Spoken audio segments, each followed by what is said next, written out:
everyone, I'm Rebecca and welcome back to my sewing room. Today we are going back to historical sewing and back to the bustle era. But it's not actually gonna be the bustle dress that I've been promising you guys in the last few videos, which is this one right here, the rainbow bustle dress that I started last summer and then put aside. So this is the one that I told you I was going to be going back to. And yesterday I pulled this bustle out of the corner of the room where it has literally been sitting on this dress form since I think it was last July. And I started looking at all of my notes. I started watching my old videos where I left off to try to figure out what my next steps were going to be, what also needed to be accomplished in order to actually finish this dress, etc. And I got stressed. And you know what? This is a rainbow bustle dress. I cannot let it be stressful. It is the most cheerful fabric, therefore it cannot be made stressful and it cannot go into my head feeling stressful, which means that I cannot work on this dress right now. I don't know when I will be returning to it. I do hope it's sometime soon. I thought that having a deadline would help motivate me to complete it, but my deadline is less than a month away. And there's a lot left on the bustle dress. So I'm going to start an entirely new project, an entirely new bustle gown. And that is inspired by this bustle gown right here. Now this is a fashion plate from 1874, and part of the reason that I was drawn to it is because it's purple and white. Because if you saw my recent video on my trip to the LA Fabric District back in January, you might remember that I bought purple and white fabrics. And I'm accidentally wearing purple and white today.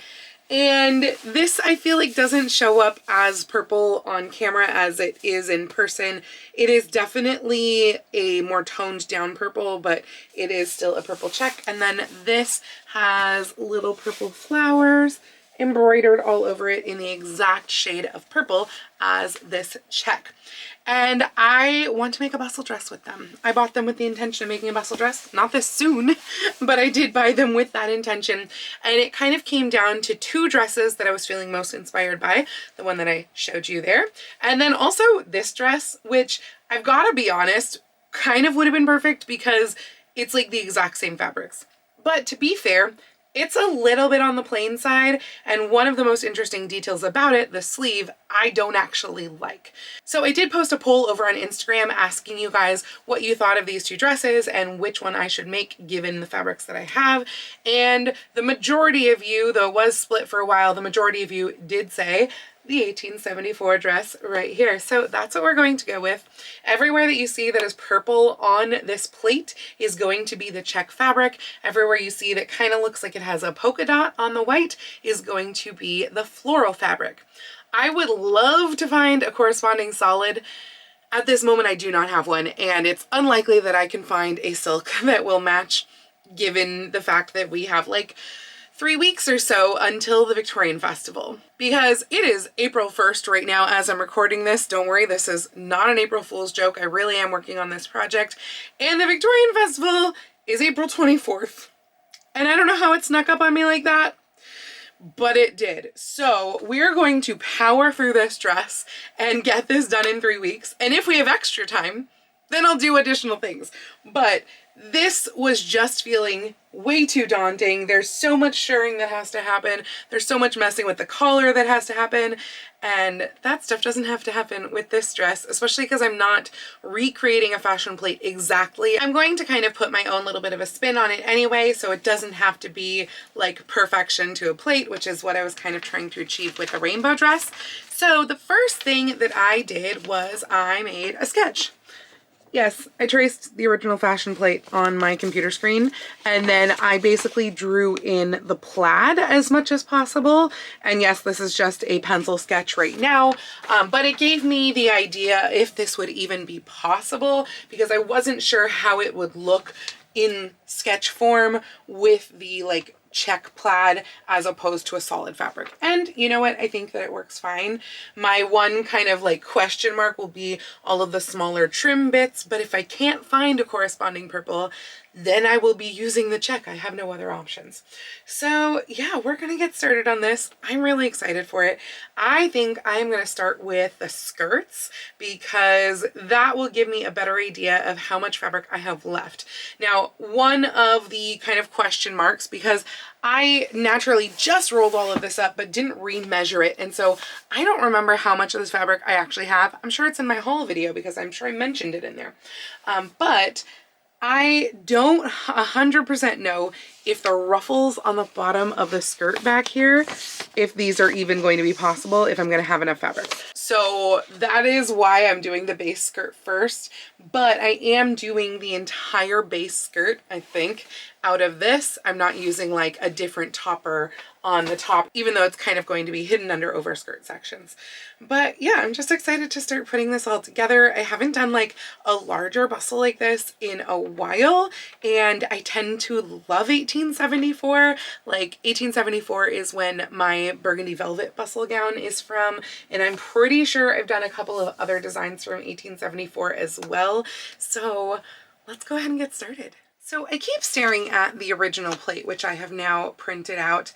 And I know that with this plate, this is supposed to be another layer right here, and this is supposed to be another layer right here. So we have like 3 layers of the purple stacked on top. But I'm kind of thinking like, do we have to do that?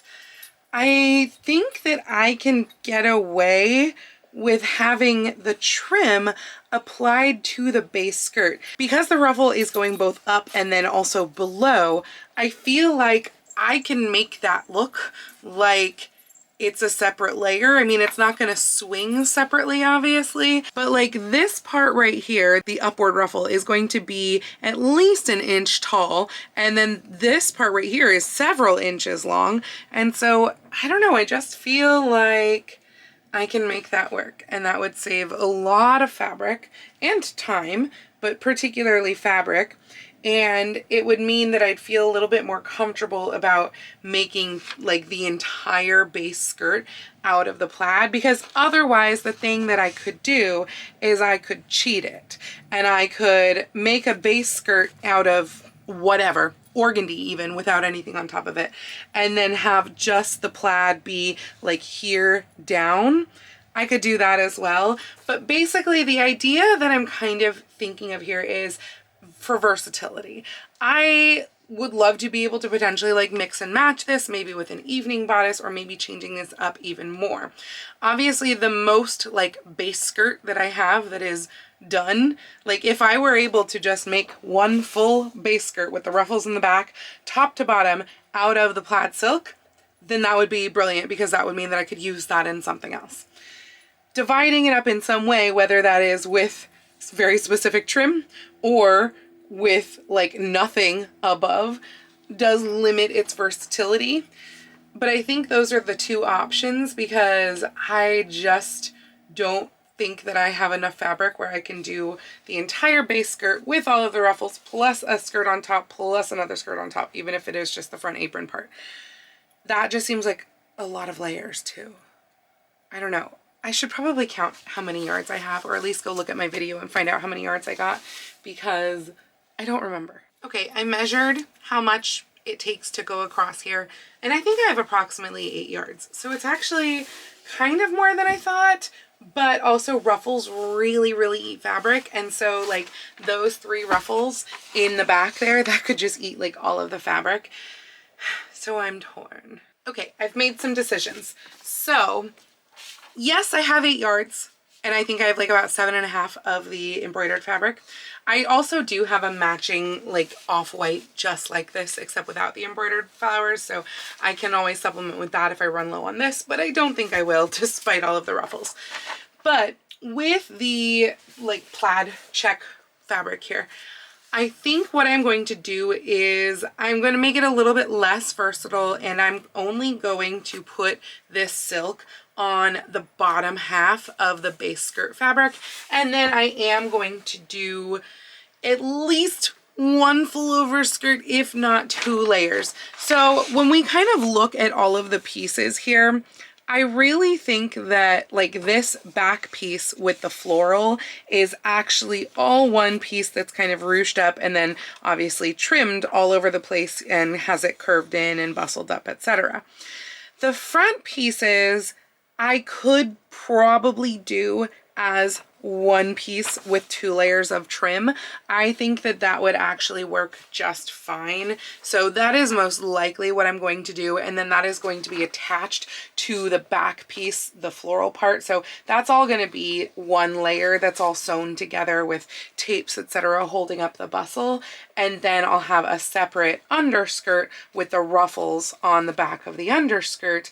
I just don't know how comfortable I am with making the entire underskirt out of this and potentially running out of it, because things like all of the little edging that happens everywhere, that is going to take up a lot of bias, because I'm planning to do that on the bias because I think that it gives a lot of visual interest, especially with like a plaid check here, because we're going to get all of the different colors going in and out from that. So yeah, and most of it, I mean, it's straight strips, so it doesn't have to be done on the bias, but I do think that in general that's kind of easier done on the bias.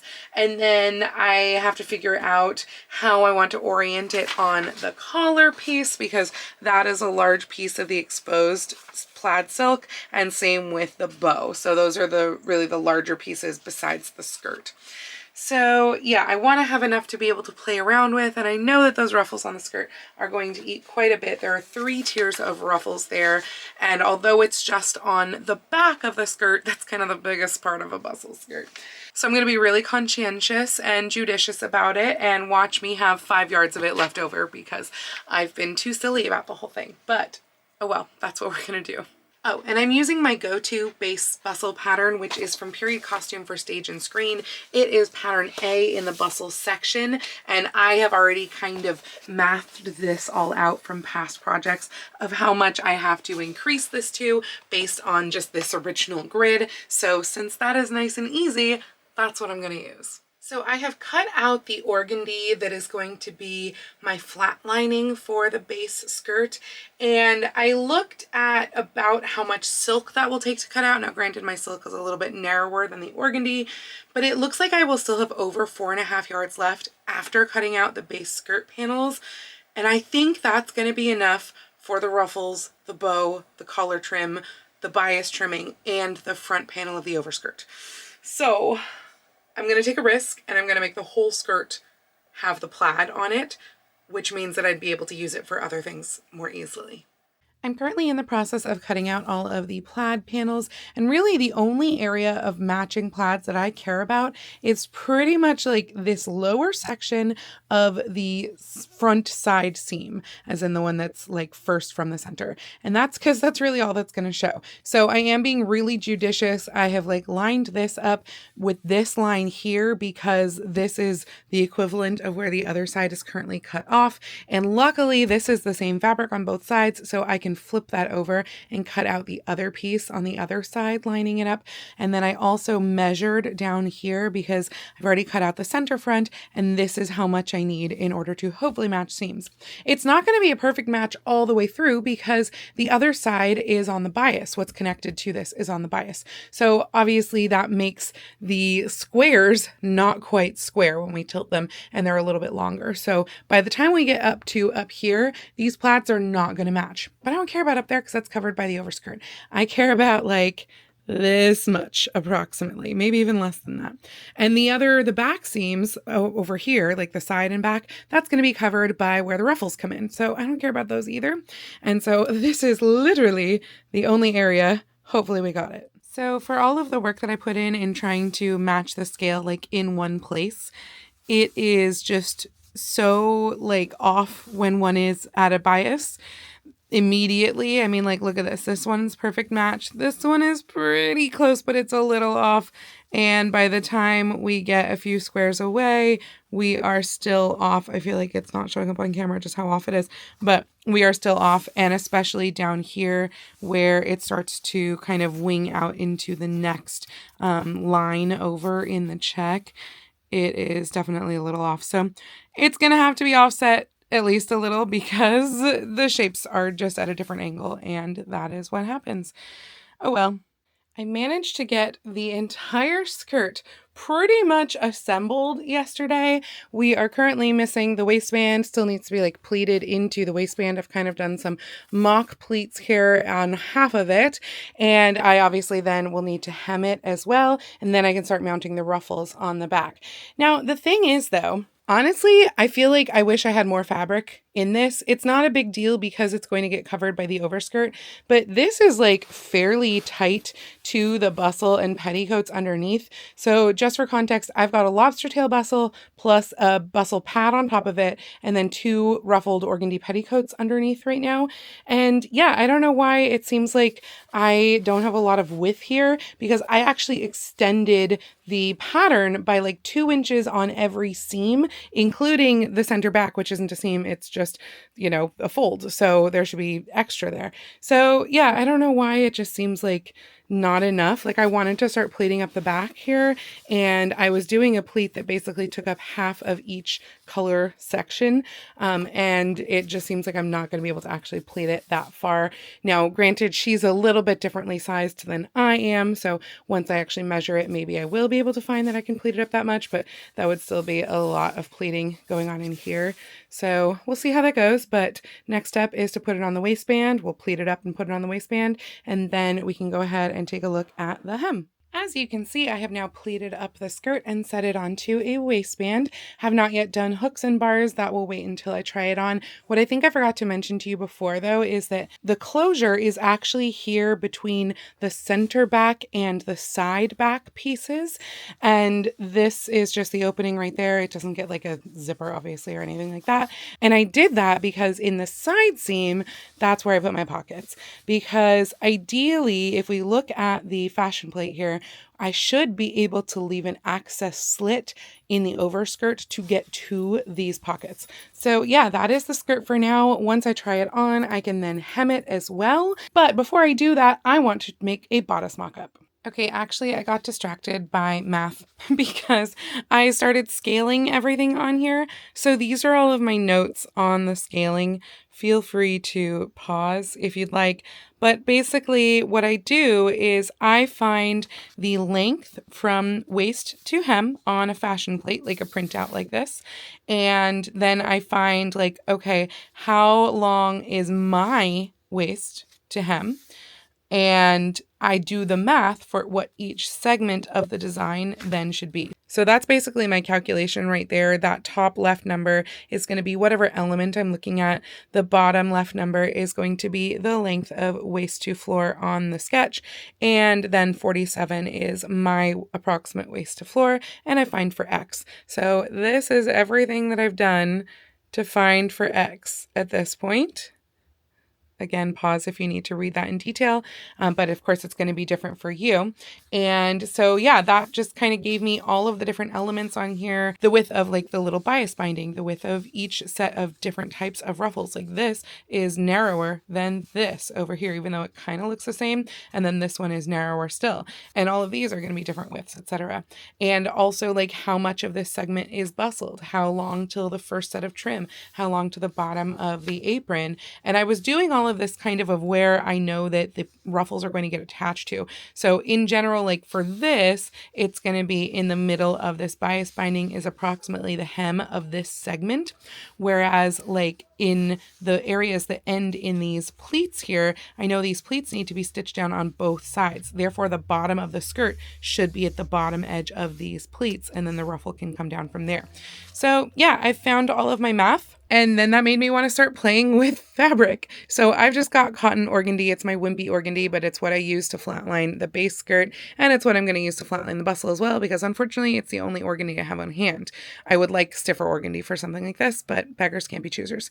And so I've just kind of draped it over the top, pinned a couple places around the waist, and then started pinning up various places to see kind of what it would look like. And if this random length that I literally just draped over would be approximately right. And frankly, I think it is. Actually, my one worry is that what I noticed when I was cutting out the base skirt is that the silk is narrower than the organdy. Now, this is going to be the other silk. I don't know if that's the same case. I should probably measure it. But the other thing that happens here is that although we do right now, I have the full width of the fabric from selvage to selvage up top, this down here is actually going to get curved in to kind of create a really weird like oblong oval shape. It's not an oval because it's half an oval, but basically it's just going to curve continuously all the way around the hem, and then that's where the pleats are going to get applied to. So yeah, that's literally just a straight strip of fabric right now. I'm just going to cut away the excess down there and figure out if I'm going to need to piece in extra for the silk, or if I can get away with just the width of the silk, or maybe it'll be the same as the organdy. So unfortunately the organdy is 58.5 inches wide and the silk is 54 inches wide. So yeah, not quite as wide. I think it will still work, but I think I'm gonna pin the silk to the form now just to make sure that I can get away with it being 4.5 inches narrower. So yep, the slightly narrower should work just fine because I have that pulled to about where it's meant to go right there. And I have it pinned in the center right now also. I didn't bother doing the other side. Also, this silk actually has such beautiful body. This is a dupioni, and it's an embroidered dupioni, which gives it, I think, probably a little bit even extra body that frankly, it doesn't even matter that my organdy is not great.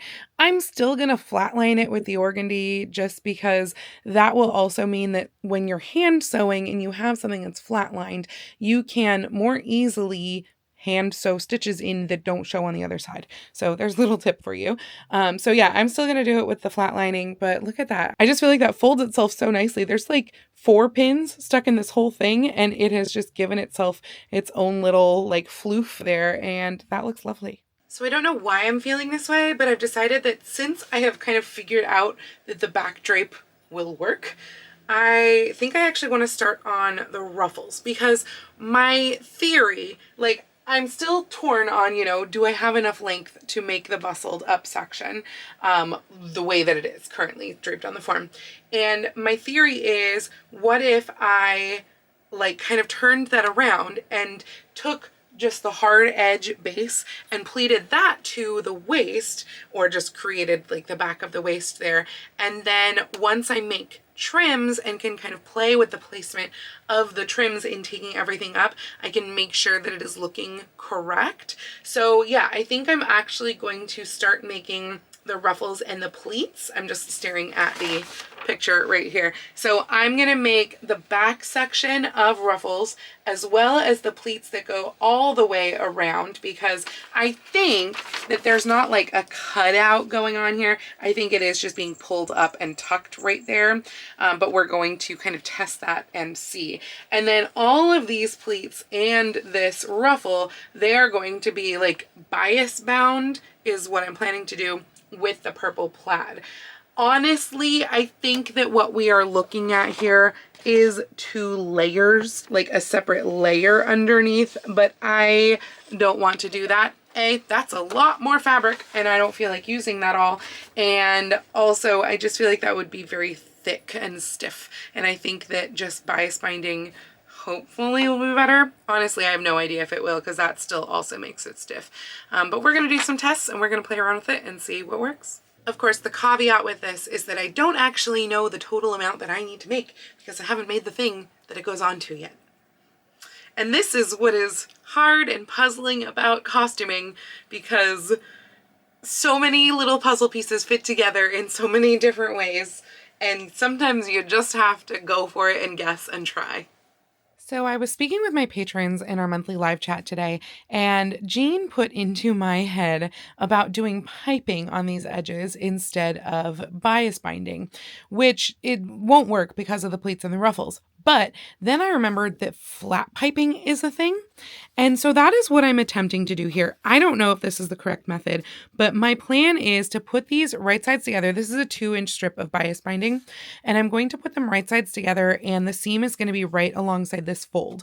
Then I'm going to extend the bias binding past that by about like a 1/4 inch or so, and then pull that back and tuck it in. And I'm honestly not sure yet what I'm going to do with the other edge because I don't want to hand stitch that all down, but I'm thinking that in my pleating of this, like where I secure it, I can therefore stitch it down within the pleats. That is my hope. I'm going to attempt this on one little piece right here. This is 4.25 inches wide, including the seam allowances on both sides. And I'm going to just kind of do a test piece. I've made a bunch of the bias binding, but I'm going to do a test piece, see what that looks like. And if it works, I will make a whole lot more. Okay, I think this is going to work. I'm going to test it out on the other side now as well. And that way I can start pleating this up and make sure it looks good. But basically what's going on here is that I sewed this together with a 3/8 inch seam allowance. And then this is about a 1/4 inch wide. And so it goes out from the edge that is with the seam allowance over here. It goes out and then it comes back around. So you can see this is one edge right here. It comes back around and then it kind of tucks in to the fold right here because I have actually folded this farther out than the seam allowance. So you can see there is a little bit of room underneath. So it looks like just a little flap of fabric there. That's like maybe an 1/8 inch wide, I'd say. And yeah, that's what's going on here. And I think that that's going to look right for all of the ruffles and trim and pleating and all of the sort of stuff wherever we have like the binding. We're actually going to use this like fake flat piping instead. I just did a little test for like how much of this I might need, and it looks like I don't actually need this to be super pleated at all. My test ratio wound up being that for every 1.25 inches of like visual pleat, I needed 2 inches of fabric. So that is not even a 2-to-1 ratio. It's less than that. And I kind of guesstimated, measured around where this will be, which is the entire back drape, that kind of like circular-ish, ovalish section.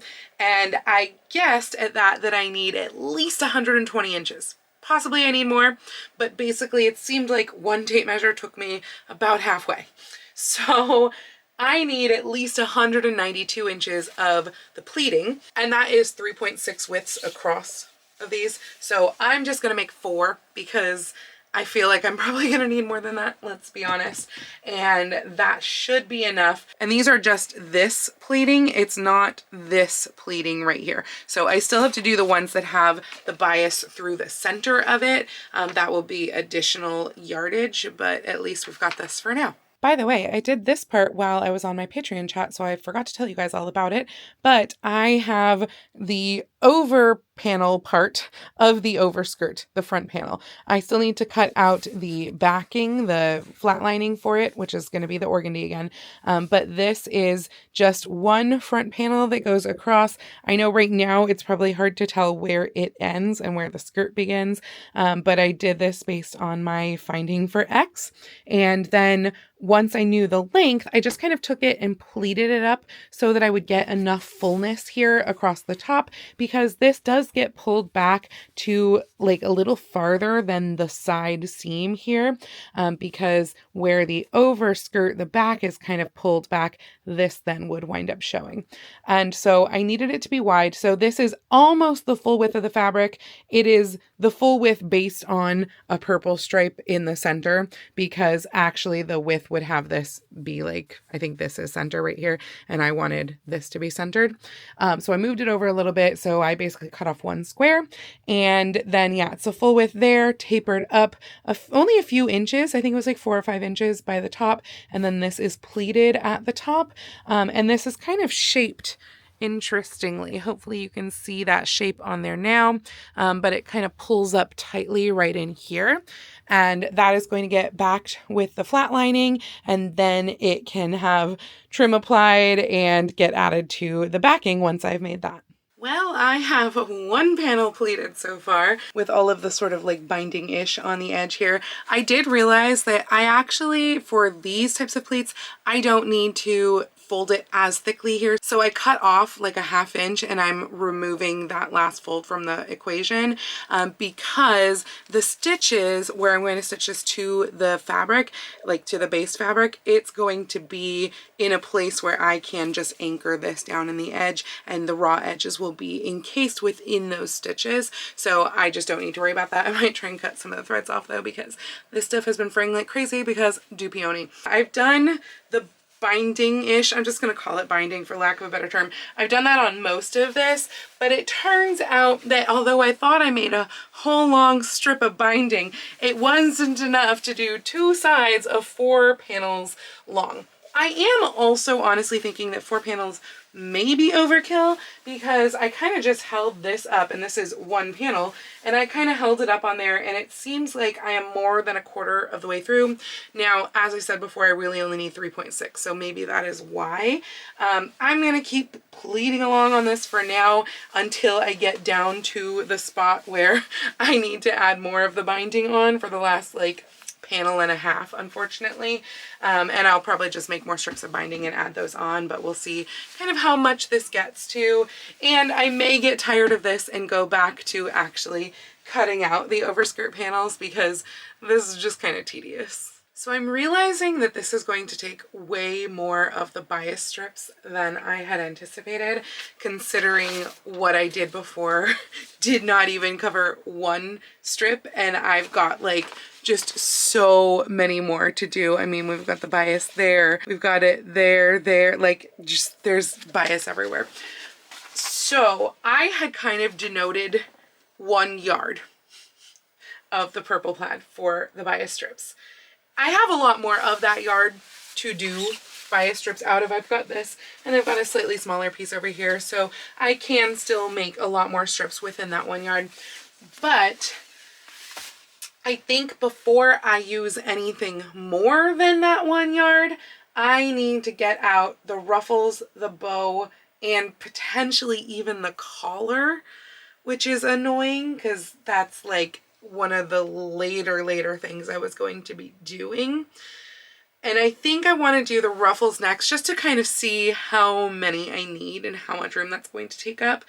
But to do that, I need to put on the skirt and hem the skirt so that I can then put the ruffles in the right place. So that is going to be a tomorrow morning thing. I am going to keep working on the bias strips and the pleating right now to try and get that part finished up. And we'll see how many more bias strips I can get out of the 1 yard that I've already put aside. I guess that does kind of beg the other question of, do I also switch over to a bodice mock-up before I put on the skirt? Because I've got to put on like the corset and everything for the skirt anyway. We'll see what I get to tonight. It's 10:15 right now, but I definitely am planning to work for a couple of more hours because I don't have anything going on tomorrow, which is awesome. So maybe I'll also get to a bodice mock-up, but I'm just not feeling very bodicey right now. So I might skip that, just do the hem and come back to the bodice some other time. The back panel is flat-lined with the organdy now, and I just kind of have it pinned in a couple places to the skirt underneath. I think it needs to come up a little bit higher in the back, to be honest. And I'm trying to figure out if I want to treat the edges in any way. Right now they are just serged, but the trim, the pleated trim, is going to get applied to the edge here, kind of sticking off of the edge. So I don't know yet how I'm going to finish that edge or if I need to do any additional finishing. But that's kind of basically the overall shape, where it's going to come up right there, the bow is going to be in over there, and then it's going to swoop down again. It's just higher than what it shows right now, and I think it's mostly going to come up around there and then be a little bit fuller even in the back. It's honestly quite full. Like, I don't know if this is coming across on camera how full it is, but it's one of the larger bustles I think that I've done, which is fun. It just has a whole lot of volume there in the back. Now it is going to be weighed down some once I add all of the trim, but that's what it's looking like right now. I'm going to go ahead and cut out the organdy and flatline the front piece as well, and that way at least that part is taken care of. So I've been trying to figure out the patterning right now of the bodice, and actually I am going to make a both day bodice, which is like the one in the plate, and then I'm also going to make an evening bodice in the hopes of being able to also wear this as a ball gown. And I'm just trying to like figure out, particularly the day bodice, how exactly that works, because like looking at the fashion plate, first off, we can't see the front at all.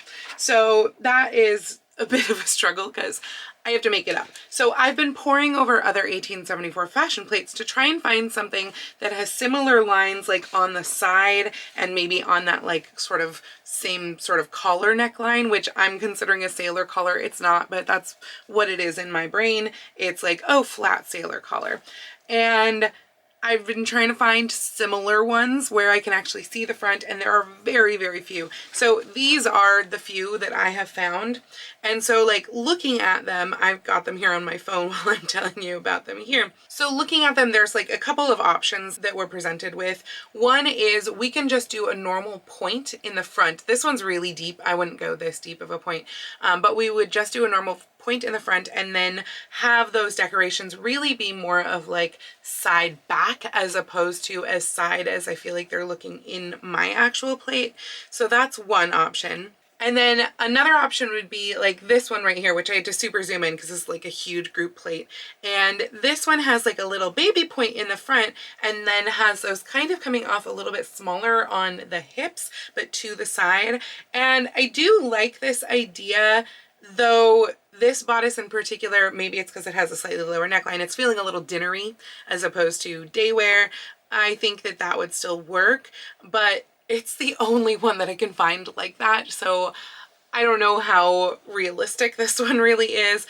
And it's also weird because I feel like that neckline kind of obscures the center front closure, which it still has to have somehow. Another option would be just to kind of have it a little bit more jackety like this one. Obviously the top of the bodice here is very different than what I've got, but I can see where like maybe bringing the neckline down and then it just basically splits at the waist and we don't have any sort of point or filler in between. It just splits, and I feel like mine would wind up having to split a lot more than this one, but it's still kind of an option there. Or we could do something like this where it mega splits. It's basically like a zone front gown, like 18th century zone front gown, where it's only together at the top. And frankly, the collar and bow detail on this do look quite a bit like what I have. And really the side panely bit also does, but I kind of hate the way that this looks in the front. It just looks really odd and also like really masculine, and I don't feel like this dress is going for masculine at all. So I don't really think that this is the right answer, but maybe something like this but with a point would be the right answer. I don't know that I want to go that much of a tailored look though. And then finally, the last option that we get from Fashion Plate Land is something more like this, which this splits at the waist and does have a little point in there as well. It's a much smaller point, and again, this looks very like tailored jackety sort of situation, which is really not what I'm going for. This one, by the way, I think is just like a continuous sort of like peplum around. It doesn't have the split pieces like mine does. And that kind of brings me to the next question of, regardless of which center front look I choose, I need to figure out how to pattern these big old like tabs coming off at the waist, because I'm really not sure how they are patterned. They are definitely separate from one another up until they get to the waist, and I think they are layered. So my best guess from looking at the plate is that there are probably 3 of them, one in the center back and then one at each kind of like side back-ish. And the side back-ish ones are layered over the center back ones. And ideally that would mean that they would split on a seam line for the bodice. But I'm not really positive how that will work. I have my like go-to pattern pieces here. There is a centered back, there is a side back, and there is a side. And then there is a front, and the front goes like all the way to the side seam. And I mean, looking at the fashion plate, the front tab situation definitely starts farther up than the side seam, which means that there'd have to be a seam in the middle of that tab, and I don't really love that idea.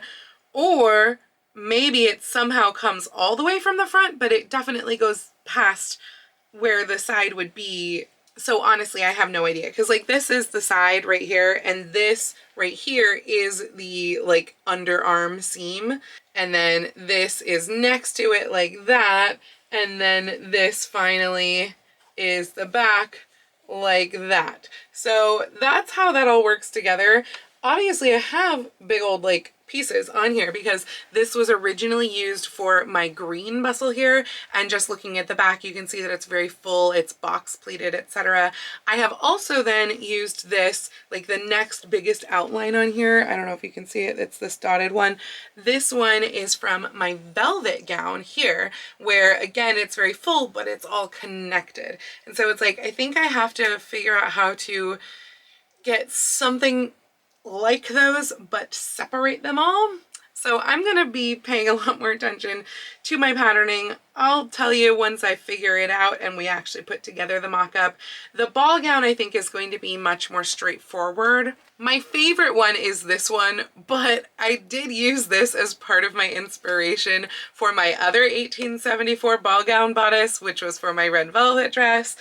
So I don't know that I can go with like a strict, you know, samesies sort of situation. I want to change it up at least a little, but I love the square low neckline. I think that's so pretty, whereas the majority of ball gown necklines in this era were like off the shoulder with tiny, tiny little sleeves, and were just, in my opinion, less flattering and less comfortable to wear.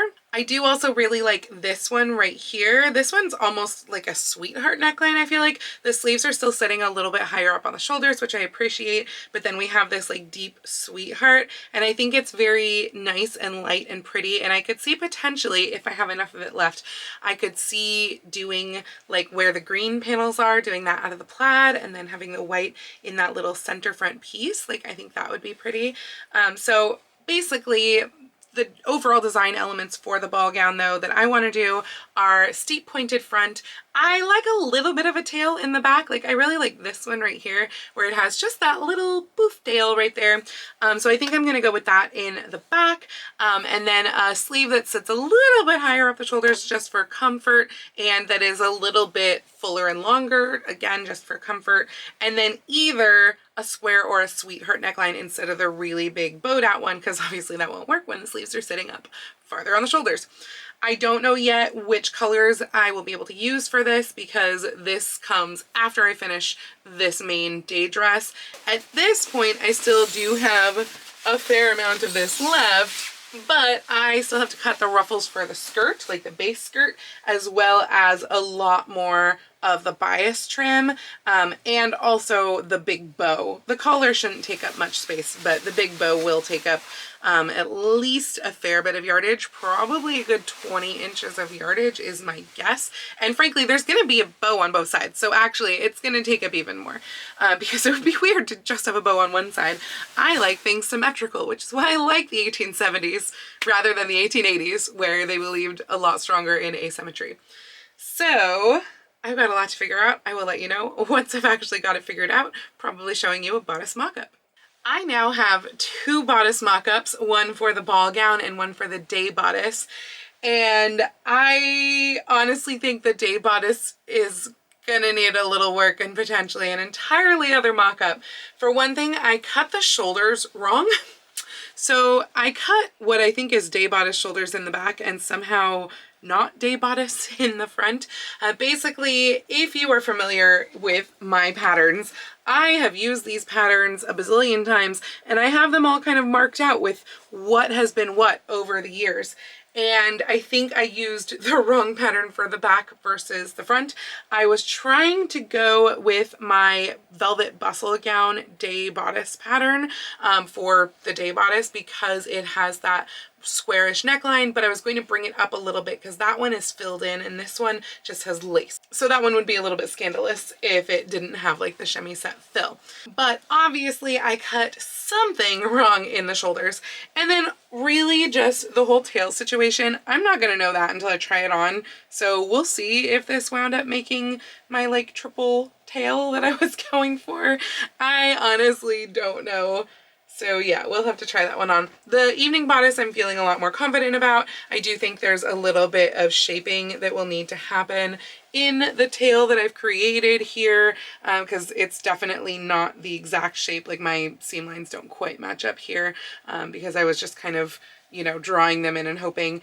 I also am a little bit concerned that it may have actually had to be like even sharper of a tail going out. Like basically my pattern line was here and then here, and I think it may have needed to be here and then here, like L-shaped. So we'll see when I try those on. That said, it is Sunday at 9 p.m. and I still have to edit this video. So unfortunately, the try-on is going to happen in next week's video. So the good news is that next week's video is going to start with me trying on both of these bodice mock-ups as well as the skirt, so that I can mark the hem for the skirt, mark pin sew the hem for the skirt, do all of that. And once I have that hemmed, then I can add on the skirt ruffles. So that is the primary thing that still needs to be cut out of the plaid. There's a lot that's been coming out of the floral fabric. Actually, you can see a bunch of it stacked up here on the dress form. And what you are looking at is all of the various ruffles. So I have already cut all of those strips based on like a 2-to-1 ratio with the dimensions that it has to get applied to on the overskirts. So that should be able to just have the hem treatment applied, as in that like bias strip, that will get applied to that, and then that will just get gathered up at the top. So those aren't ready to go on yet because we still have so much other of the trim that I'm working on. Like for example, I have not pleated up any additional since yesterday, so this is still the one section that I've pleated, and that is just going to be something that is slow going and annoying standing at my table to do, and so it's just tedious is all. But I have to obviously do that, and I will also have to make the trim that's similar to this, except it will get the strip of bias applied down the center as well, and then the edges will be free and they will just kind of be able to be pleated but like float on their own. So lots of work still to do on this project obviously, but I think we've got a good start on it from this week. I have at this point 2.5 weeks, just over 2.5 weeks left before the Victorian Festival. So I think we'll be fine. Like, I'm not feeling stressed at this point. I still have 1 full week left before I start any rehearsals as well. So yeah, I've got a little bit of free time next week, and hopefully next week we will get everything really like solidified and locked down and just have trimming to do for the remainder. So that's my hope. Oh yeah, I should probably, you know, make a bonnet for this or something too. So hopefully I'll have time for that also. But yeah, that's going to be it for this video today. Hopefully you have enjoyed this new historical project so far. If you liked this video, please go ahead and click the thumbs up icon. And if you'd like to see more videos like this from me, please go ahead and click subscribe and the little bell icon to be notified every time I post a new video. I do post videos here on YouTube at least once a week, usually with my sewing vlogs like this out on Tuesdays, and sometimes with additional costume related content or shorts out on Saturdays, but I post every day over on my Instagram, so please go follow me on Instagram. That's at Lady Rebecca Fashions. And if you'd like to help support all of the work that I do on this channel, I do have a link to my Patreon and my Ko-fi down in the description below, or you can send me a super thanks or join my YouTube channel memberships right here on YouTube below the video.